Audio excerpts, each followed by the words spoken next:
Seigneur Jésus-Christ, nous te disons merci. Mes frères, mes sœurs et moi, nous voulons encore te dire merci en ce nouveau jour. Merci de ce que toi qui nous as permis de commencer ce mois de septembre, c'est toi qui nous fais la grâce de parvenir à cette dernière semaine du mois de septembre. Seigneur, nous voulons prendre cette semaine pour exprimer notre reconnaissance. Nous te disons merci. Merci pour ton amour infini. Seigneur, merci pour le week-end qui vient de s'écouler. Nous entrons dans le tout premier jour de la semaine active. Je te dis merci. Merci pour la vie que tu continues de nous accorder. Je te donne toute la gloire.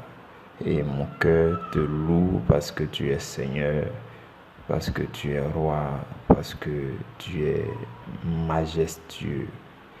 Glorifié soit ton très saint nom. Magnifié sois-tu, Seigneur Jésus-Christ.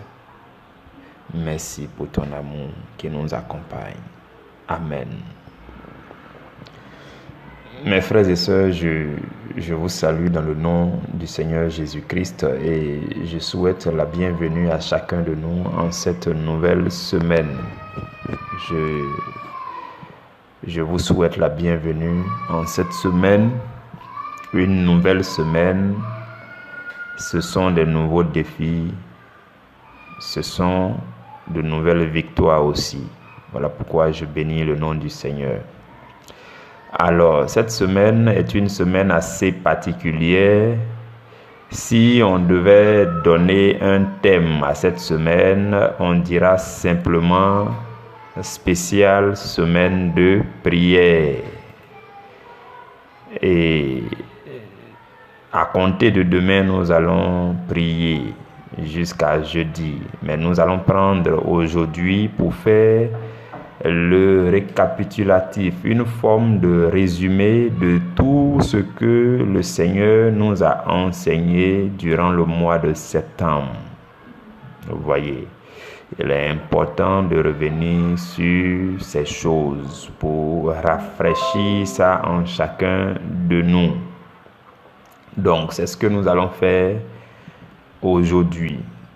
Et à compter de demain, nous allons prier. Je vous demande vraiment de vous disposer. Nous le savons tous, nous avons terminé 9 premiers mois de l'année. Nous sommes en train de terminer les 9 premiers mois de l'année. Et il nous reste 3 mois. En général, les plans les plus lugubres de l'ennemi sont programmés dans ces 3 derniers mois qui restent.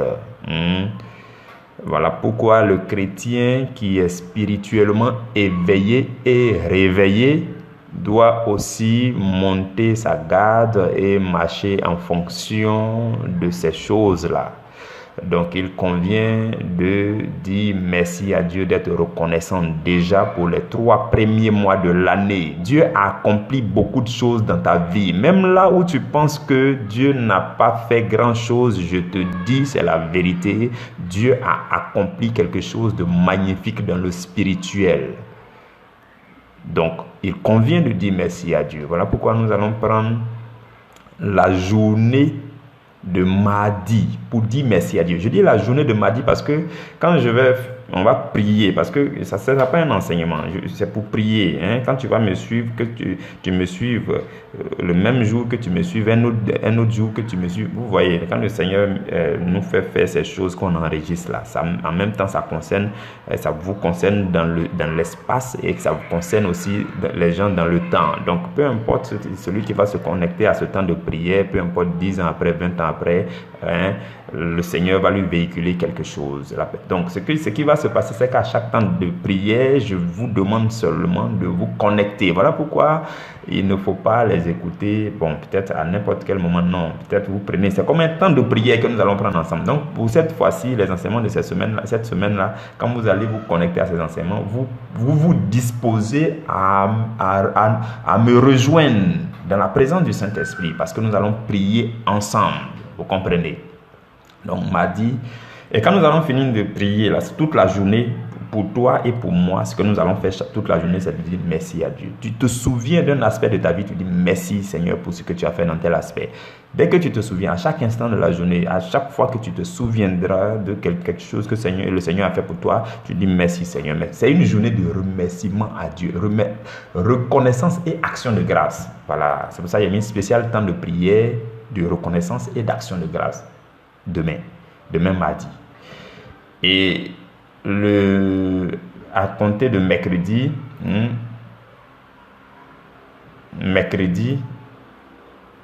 mercredi 30, on va faire spécial temps d'adoration. On va adorer le Seigneur, vous voyez. On va adorer spécialement le Seigneur. On va élever son nom. Tu vas te connecter avec le cœur. On va vraiment adorer Dieu. C'est ce qu'on va faire le mercredi. Donc, et quand on va finir le mercredi, le mois va s'achever. Les 9 mois vont s'achever. Alors, on va poser le pas dans les 3 derniers mois. Dès que nous, on pose le pas dans les 3 derniers mois, on commence à mettre la faveur de notre côté. C'est-à-dire quoi? Le jeudi, on commence par prière de supplication pour implorer la faveur de Dieu dans notre vie. Pour supplier Dieu de nous accorder une force nouvelle, pour implorer la présence du Saint-Esprit. Vous voyez, c'est ce qu'on va faire le jeudi 1er octobre. Et le vendredi 2 octobre, vous voyez, c'est-à-dire qu'on a fait adoration. Après adoration, on a supplié le Seigneur. On est suffisamment chargé de force pour exprimer notre autorité de chrétien. Voilà pourquoi le vendredi 2, ça sera spécial temps d'intercession. On va prier, la force que tu as reçue là, tu vas déverser ça sur l'ennemi. Ça sera un temps d'intercession, de combat. On va combattre. On va le faire ensemble. C'est pour ça que quand vous allez vous connecter, ça sera simple. Vous suivez seulement le mouvement le mouvement du Saint-Esprit.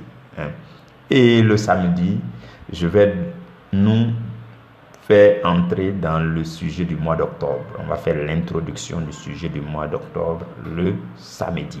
Et le lundi 5 maintenant, on entre dans le vif du sujet. Octobre, c'est le 7e mois d'enseignement pour cette saison. Octobre, c'est le dernier mois d'enseignement pour cette saison. Ça sera des enseignements vraiment puissants pour clôturer les 7 mois d'enseignement. Vous savez que depuis 7 mois, le thème général sur lequel nous sommes en train d'enseigner, c'est l'amour divin. Donc, mois après mois, nous avons étudié chaque sujet. Et nous parvenons au mois d'octobre. Donc, restons connectés jusqu'à la fin du mois d'octobre. Que Dieu vous bénisse. Donc, comme je l'ai dit, pour aujourd'hui, je vais nous rappeler ce qui s'est passé et tout ce qui a été enseigné durant ce mois de septembre. D'abord, le sujet du mois de septembre, c'est la même chose parce qu'on est à la fin. C'est l'amour humain face à l'amour divin. L'amour humain face à l'amour divin. Durant la première semaine, nous avons d'abord cherché à comprendre qu'est-ce que l'amour humain. Et à la deuxième semaine, nous avons parlé de quelques ennemis de l'amour divin. À la troisième semaine, notre thème c'était déterminer à faire triompher l'amour divin. Et à la quatrième semaine, c'est-à-dire la semaine dernière, notre thème c'était comment faire dominer l'amour divin sur l'amour humain. Donc, je vais revenir un peu dans les détails de chaque semaine. Donc, dès que nous avons commencé la première semaine, nous avons commencé à comprendre ce que c'est que l'amour humain. Mais je nous ai d'abord rappelé les grandes lignes qui concernent l'amour divin, puisque c'est l'amour humain qu'on met en face de l'amour divin. Donc, nous avons rappelé certains points où je nous ai dit que pour comprendre l'amour divin, c'est en 5 points. Suivez très bien. Cet enseignement récapitulatif peut vous aider à ôter certains voiles qui étaient encore là. Donc, suivez très bien, s'il vous plaît. Donc, quand nous avons commencé, je nous ai rappelé que pour comprendre ce que c'est que l'amour divin, il y a 5 points. De façon basique, quand tu demandes à quelqu'un c'est quoi l'amour divin, il te dit c'est l'amour de Dieu. Parce que le mot divin se rapporte simplement à la divinité, à Dieu. Donc on te dit ça veut dire l'amour de Dieu. Mais fondamentalement, l'amour divin n'est pas seulement l'amour de Dieu. L'amour divin, pour comprendre l'amour divin, il y a 5 points. Et ces 5 points-là, il y a 2 points principaux. Et il y a 3 points annexes. Les 2 points principaux pour comprendre l'amour divin, c'est l'amour de Dieu. Donc l'amour de Dieu fait partie du grand thème, l'amour divin. Vous voyez. Et le deuxième point principal, c'est l'amour de Christ. Donc, il y a l'amour de Dieu et il y a l'amour de Christ. Vous voyez. Pour comprendre l'amour de Dieu, vous pouvez lire Jean chapitre 3 verset 16 ou bien 1 Jean chapitre 4 verset 9 qui disent, ces versets-là disent que Dieu a envoyé son Fils unique parce que Dieu a tant aimé les hommes. Donc, c'est Dieu qui a aimé les hommes. L'amour de Dieu pour les hommes s'est manifesté en son Fils. Et quand on parvient au point 2, le deuxième point essentiel, c'est l'amour de Christ. L'amour de Christ, c'est l'amour de Dieu qui s'est manifesté en Christ et qui s'est manifesté aux hommes. Je nous ai donné cette belle image-là. Je sais que vous allez encore vous en souvenir. Jésus, sur la croix, quand il a tendu les 2 mains, ce que nous devons comprendre par la croix, c'est que lorsque Dieu a regardé l'humanité, Dieu cherchait depuis longtemps quelqu'un à travers qui il allait exprimer son amour, il allait déverser son amour sur la terre. Dieu n'en a pas trouvé. Donc, Jésus sur la croix symbolise le fait que Dieu a pris tout son amour et il a déversé en Jésus-Christ. Donc, c'est comme une image d'entonnoir qu'on dépose sur le bout de la croix de Jésus, le sommet de la croix de Jésus. Et dans cet entonnoir, on déverse tout l'amour de Dieu là-dedans. Vous comprenez? Et puisque Jésus a tendu ses 2 bras, l'amour de Dieu va se déverser horizontalement sur toute l'humanité. Et l'amour de Dieu qui s'exprime maintenant à travers Jésus, on appelle ça l'amour de Christ. Vous comprenez? Et Dieu ne va pas s'arrêter là, puisque la croix est plantée dans le sol. L'amour de Dieu va aller jusque dans les tréfonds de la terre pour aller libérer les captifs. Voilà pourquoi la Bible dit que Jésus est parti aux enfers pour aller libérer les captifs. L'amour de Dieu est descendu jusqu'en enfer. Vous comprenez cette image-là. Ça vous permet de comprendre ce que c'est que l'amour de Dieu. L'amour de Dieu, c'est tout le flot qui s'est déversé en Christ.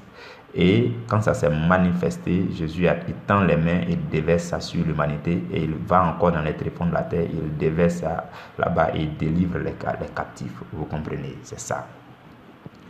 Donc les 2 points fondamentaux, c'est l'amour de Dieu et l'amour de Christ. Pour bien comprendre l'amour divin, les 2 points essentiels, l'amour de Dieu, l'amour de Christ.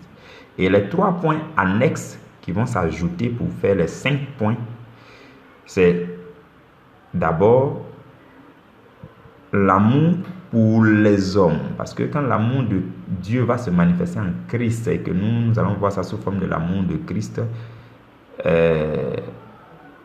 les hommes vont être mis en mouvement par l'amour de Christ et en retour, les hommes vont chercher à aimer Dieu. Donc là, on parle du troisième point qui est manifester l'amour pour Dieu.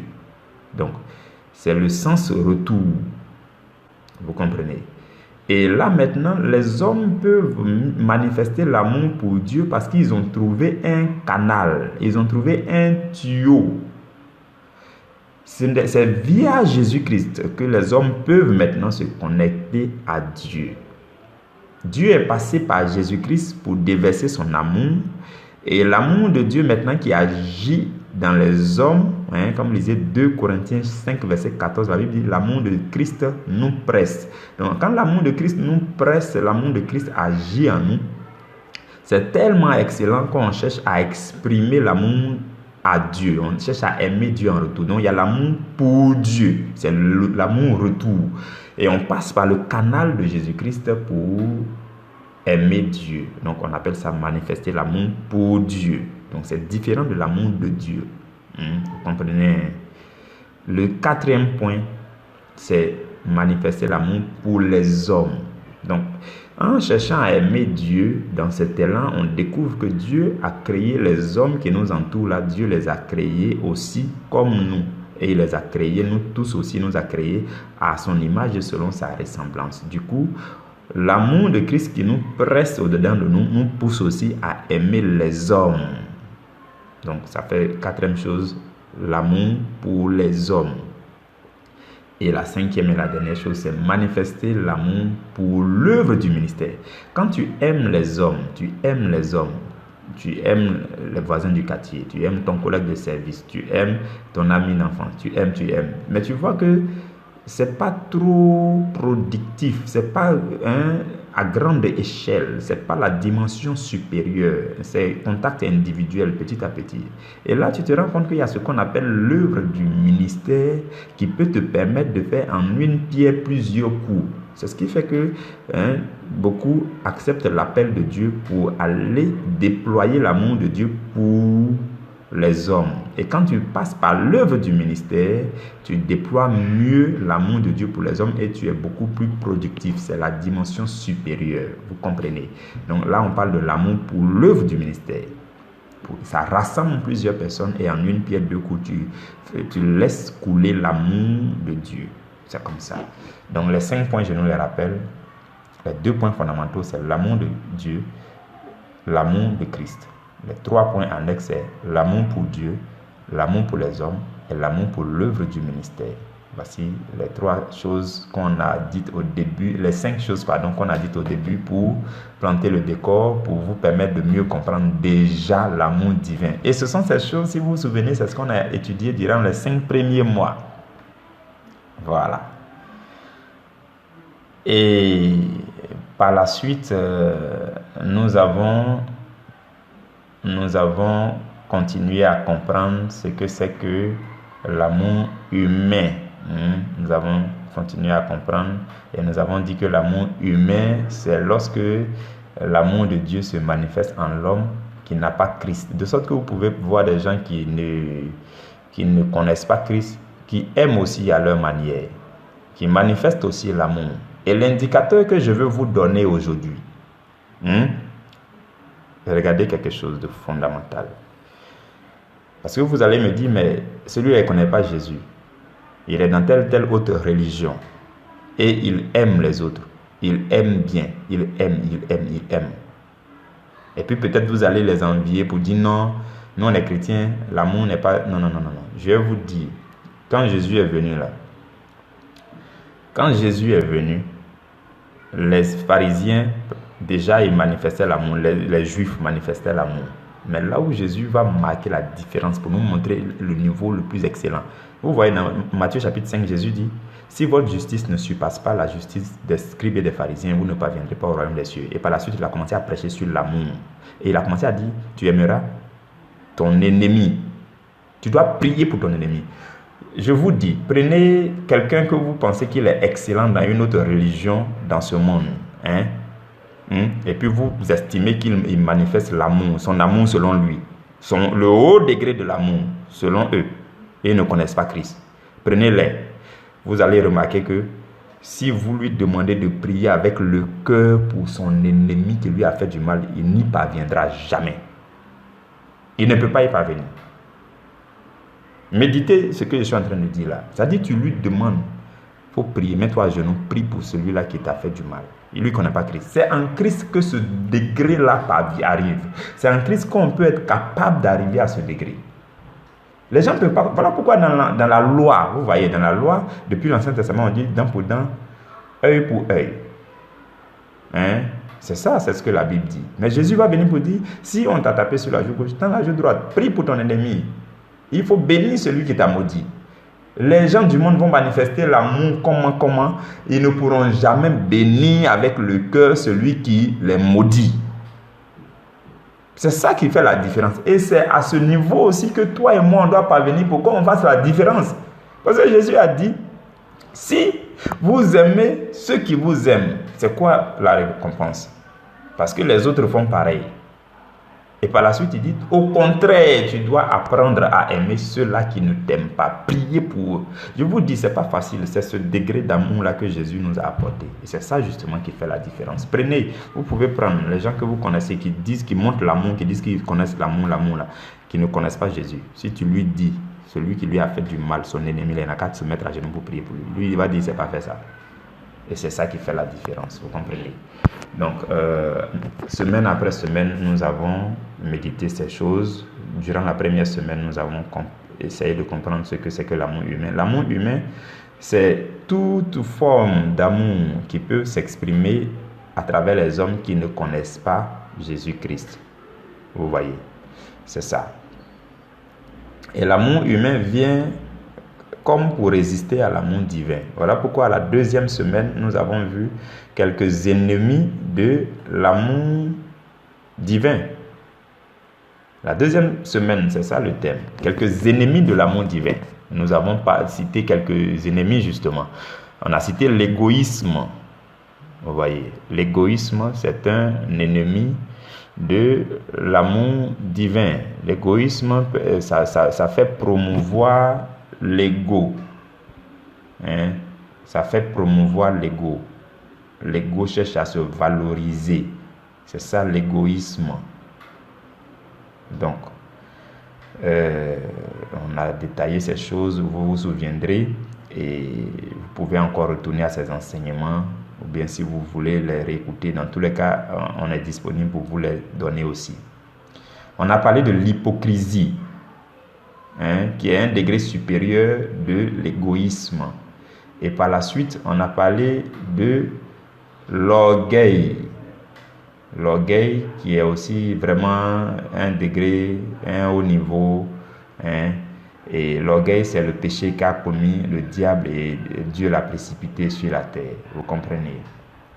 On a parlé de l'orgueil, tout et tout. Ce sont ces choses qui sont ennemies de l'amour divin. Par la suite aussi, dans la même semaine-là, vous allez vous souvenir qu'on a parlé des séductions de la femme étrangère. Oui, nous avons parlé de ces choses-là. C'était une semaine choc. C'était vraiment une semaine bousculante.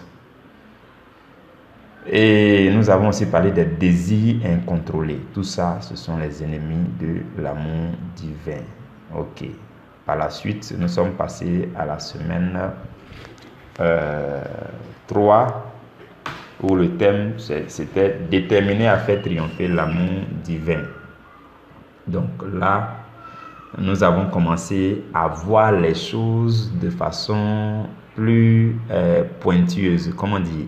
Nous avons commencé à voir comme si c'était une ligne de démarcation, une fine ligne de démarcation entre l'amour divin et puis l'amour humain. Et à partir donc de cette troisième semaine jusqu'à la quatrième semaine, nous avons pu voir qu'il nous arrive de commettre des erreurs en nous appuyant sur la Bible. Justement, il y a la ligne qui fait la différence entre l'amour divin et l'amour humain là. C'est une fine ligne, une ligne presque invisible. Si tu ne fais pas attention, tu vas penser que tu es dans l'amour divin alors que tu n'es pas dans l'amour divin. Donc, c'est là que nous avons commencé à étudier comment sonder les Écritures. J'ai commencé par nous dire déjà que la mauvaise compréhension des Écritures, c'est une œuvre de l'amour humain. Il y a beaucoup qui comprennent mal les Écritures. Et la mauvaise pratique aussi des Écritures, tout ça, ce sont les œuvres de l'amour humain. On a commencé par ça. Et par la suite, dans la même semaine, je nous ai dit qu'il est hors de question de laisser le Saint-Esprit de côté pour chercher à aller comprendre la parole. Vous n'y parviendrez jamais, peu importe votre degré de votre bagage intellectuel. Ce n'est pas possible. Et je nous ai recommandé fortement de toujours prendre ne serait-ce qu'une minute de prière, d'adoration pour invoquer le Saint-Esprit avant tout temps de méditation. Vous comprenez? Et même temps de prière. Même les temps de prière. Donc, après, nous avons vu que la parole s'interprète mieux, se comprend mieux à la lumière de la parole elle-même. C'est là qu'on a vu que la Bible dit que toute affaire doit être jugée sur la déclaration de 2 ou de 3 témoins. Et je nous ai donné cette belle image-là de l'ampoule et de l'objet qui est éclairé. Je nous ai dit qu'une seule ampoule ne peut jamais éclairer tout le contour d'un objet. Il y a forcément une partie qui va rester dans l'ombre. C'est comme ça. De cette même façon, un seul verset peut ne pas forcément faire la lumière sur un sujet. La lumière. Un seul verset peut ne pas révéler la vérité, la pleine vérité sur une lumière. Un seul verset peut révéler la vérité sur une partie du sujet.